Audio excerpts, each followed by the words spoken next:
Welcome back. Breakfast Central continues for you to jump in and join the conversation right now. But first, let's take a look at the front pages of the newspapers. We do have our guest who joins us very, very soon. Well, he's here with us as well. We do have Olufemi Mosaku-Johnson, is National Administrator, Association of Corporate Governance Professionals of Nigeria. Thank you so much for being here. Very well. All right. So pleased to be with you. Great to have you. We do have a short period of time, but let's make the best out of it as we start off with our very first paper this morning. And we would be looking at one of the papers very quickly. Let me see which one we would love to start with. Okay, possibly. Let's of course begin with the Daily Trust, actually. Okay. Very well. Yes.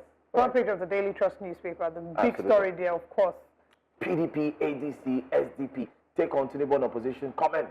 I'm sure you heard the comment. We don't need to go back on it. Let's start with that first of all. What did you make of that comment? Was he right? Did he have any form of any need to have told them that he's reeling from the fact that they are disjointed or disunited? Absolutely. You cannot expect the opposition to be quiet. It's not possible anywhere. Even when you have opposition in the family, you can't expect the opposition to be quiet. But the most important thing is to see, are they being objective or are they being partisan? You see, I'm trying to see in this country if we can get to a level where we can basically dissect or separate politics from pragmatism. That's a very big problem. People that are not doing well with politics, they say they are doing well. People that are doing well with politics, they say they are not doing well. So we are not being realistic. That's the problem. So I want to say that the opposition, as it were, I want to say, for their part, I think in some instances they are right. We have to say the truth. Truth is constant. We can continue to deceive ourselves. Of course, it's normal that we can, of course, we can have two and we say we have four. Of course, it's normal. But the potent opposition should be able to bring out, okay, this is what you are doing, that you are doing well. This is what you are doing, and we feel that you are not doing well, not because of the opposition, but because of the country. The most important thing is for every one of us to be stickler for patriotism, to put Nigeria first before any other thing. I've laid it down that Nigeria is not a product of amalgamation. I've laid it down in a number of places. Nigeria is not a product of Mr. Lord Lugard. Nigeria is a product of a force that is higher than every one of us. I am from the northern part of Lagos. I could have been joined to Kenya or Tanzania or to anywhere. Why was I joined to you?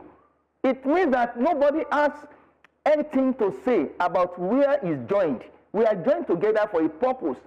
And incidentally, we are one of the greatest countries in the world. And our potentials are being totally undermined. And of course, the opposition have the right to say this is not working well. And of course, it is obvious that things, of course, for the APC, they feel that they have done so well. GDP has improved, that they paid some loans, this and that and so on. But the reflection in the life of ordinary people, you are talking about over 200 million people that are in terrible strangulation. So what do you do about that? Politics is meant to take care of the people. Politics is about people. Democracy is about people. I think they have not seen enough of it. And of course, many of them that are talking and so on, if they get the same opportunity, they will do the same thing. And that's what people are saying, that, okay, of course, they are not different. It's only that they are in different parties now, but all of them are the same. So we need to look at that. Right. Very important there. Thank you for highlighting. Yes. But also just to mention that when we started the show, we talked about the Air India crash that has killed over 260 people. Yes. It turns out there's another crash. 8 family members die in Zaria auto crash. When we talk about accidents, we talk about accidents on our roads and, you know... on the here. Really sad there. Yes. Okay. We'll come back to it, but still going back again to this presidency and the Democracy Day speech. Sheraki Dixon says that there's no democracy as long as Rivers State is still under emergency rule. Do you agree? Yes, I think so. I think what actually brought about the realistically speaking, what brought about the issue of state of emergency in Rivers is politics, not pragmatism. This thing could have been sorted out in a different way, in a normal environment. It could have been sorted out. You can see a lot of power play that goes into it. And everybody is just bothered about his own survival, not the survival of the state. I was in the same River State last month. I'm not happy with all that I saw. I mean, I wasn't happy because I didn't see the kind of development that can basically relate to the kind of resources that is available to that state. Talking about fact, talking about potential of oil and so many derivation funds and so on. I didn't see it. So where do you think the bulk of the responsibility lies? Because it feels like some will say that since Governor Sinala Ifubara came into office, he has been fighting to remain governor. So he hasn't even had time for governance. Do you think that he has had enough time to have implemented whatever changes you expected to see? No, or do you think the bulk lies at his predecessor? You cannot be smiling and be crying at the same time.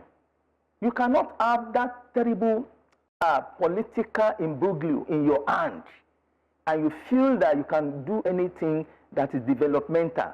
So there are two different things. So he couldn't have done so much. Look at the house. The house was in shambles itself. The house was in shambles. The house never sat to look at the critical development criteria of the state. Of course, so many things along.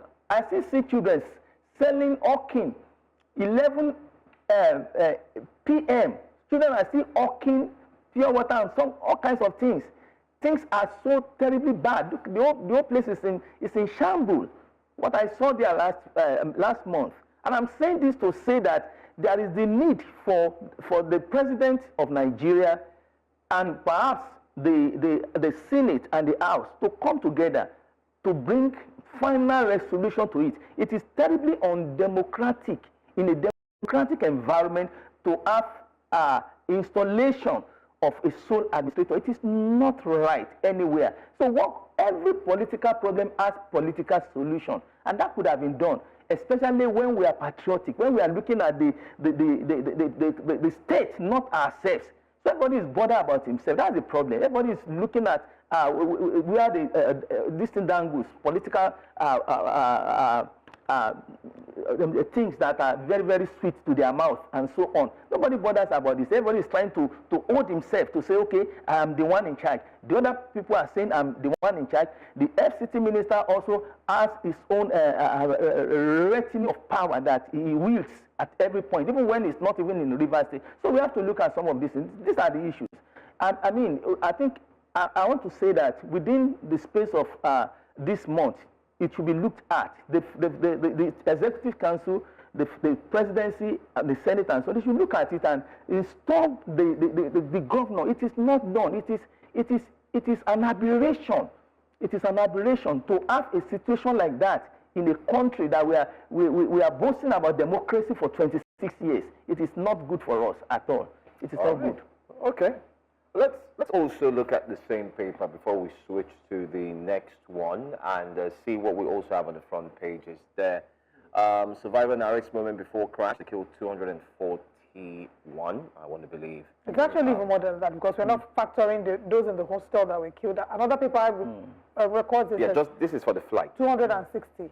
Yes, this is for the flight Yes. alone. The flight had a total of 241, about a 200 and if I'm right, 230, 242, 230, seated. That's the passengers. Then 12 of the team members. Anyway, June 12, governors seek commitment to democratic ideals. Tinubu honors Yaradua, Balarabe Musa, Kudirat Abiola, Shoyinka, and others. I think we should talk about that.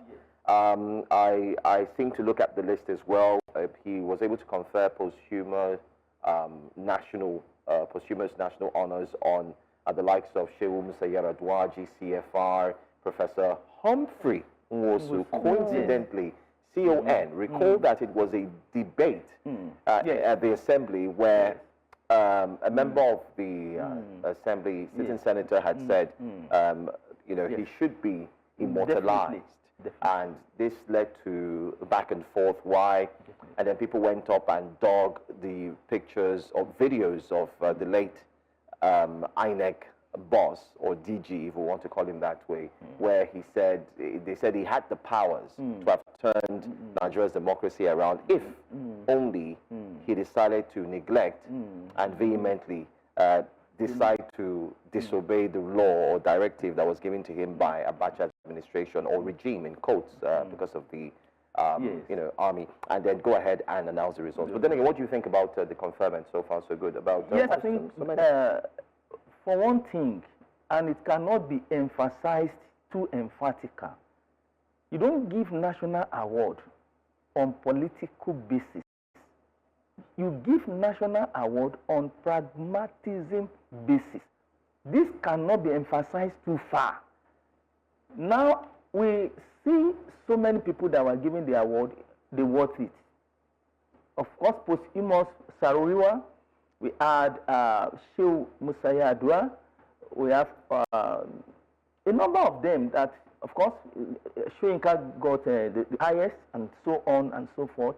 But I see a number of people there that, despite the fact that we have all the information about people that are doing what not all over Nigeria, we saw some names there, especially from number 34 to number who is that? What names? Yeah, the names, I didn't see them in any national discourse. I've never seen them in anything.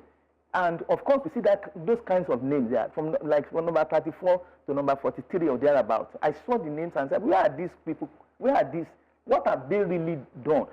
And of course, you see, in corporate governance, we talk about FAT.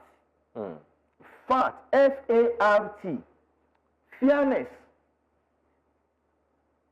For F, A, accountability, R, responsibility, and T, transparency.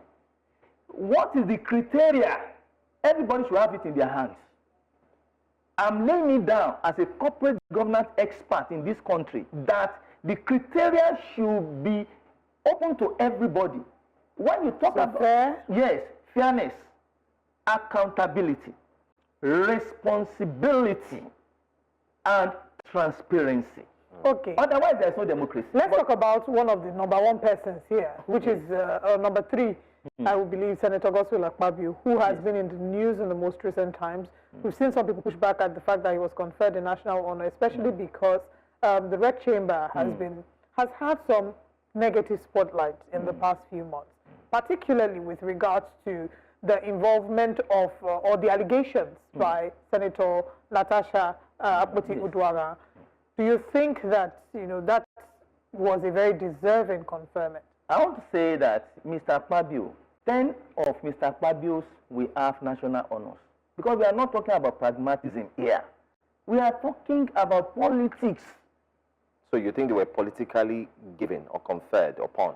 Well, I do not have the criteria. Until you give me the criteria, then I will know. I was speaking on another station. I said, up to today, nobody knows what senator earns. Somebody came out with some figures and so on. When I asked one of them, and I met one of them in Kano, he said, no, it's not like that. Up to today, nobody knows what the House of Rep man is earning. Nobody knows. So I can't believe that in my lifetime, I will be in a country and we will not have criteria for arriving at some indices. So if you have criteria, if you give me criteria, then I will see if Mr. Akpabio that we are talking about actually is qualified. But I don't have the criteria. Once you don't have the criteria, you know that you have violated the fact principle that we talk about in corporate governance. Okay. All right. Because of our short time, we do have very few minutes to go. Let's go to the second paper. And, I mean, we do get your point. Daily Independent is the next one. And on the front page there, we would just go straight to what we would like you to discuss on. Democracy is declining in Nigeria, Peter Obi article warns. Peter Obi had a press briefing yesterday. In that press briefing, he queried the fact that 39 billion naira was used to renovate the ICC Center, when students or children don't have a roof in their schools, and no chair, no bench, no desk, but yet that money was used to renovate a building that already was in existence. What's your take on this? Yes, I think I passed through the place sometimes in November last year, and I saw some renovation that is going on. But the issue is very, very critical. You know, when you say you meet a badly run economy, you say you come to the government, isn't it? No problem. I'm just being realistic. I don't belong to any party. I don't want party. What we want is Nigeria. When you say you met this government say we met a very, very bad economy indices. There's nothing that was in the account of the federal government when we came in and so on. As soon as we came in, Aguda House renovated, yacht, jets, jeeps, at the face of excruciating pain. At the face of excruciating, we just want to advise, because we are not partisan. We are advocates. We are only advocating. We are not bothered about their parties, but we are advocating, especially because of the people of the country. There cannot be fire in a building and you are rearranging chairs. Is it possible? There's fire. The cost of food items is enormously too high for anybody. But they say it's coming down, and then they've pegged dollar to 1,600. Yes, you can peg this, you can peg that, but is it reflecting up to this morning? I don't know how much people are joining BOSS 2 years ago. I don't know how much they are joining, but everybody was saying that the subsidy is about 6 times. 10 times. 10 times. The fee they are paying for transportation. The school system is in shambles. Now, white want to go into what we call it now, computerization and so on, the exam, CBT and so on. Where are the computers in the school? Even when the teachers are not trained to handle those things, if you don't train them, why are you blaming them? If you don't train them, you are draining the economy. Now, the teachers themselves, they don't even know how to open computers. Many, excepting those of them that learned it on their own. Nobody has trained them. And we are talking about all this. And you are talking about the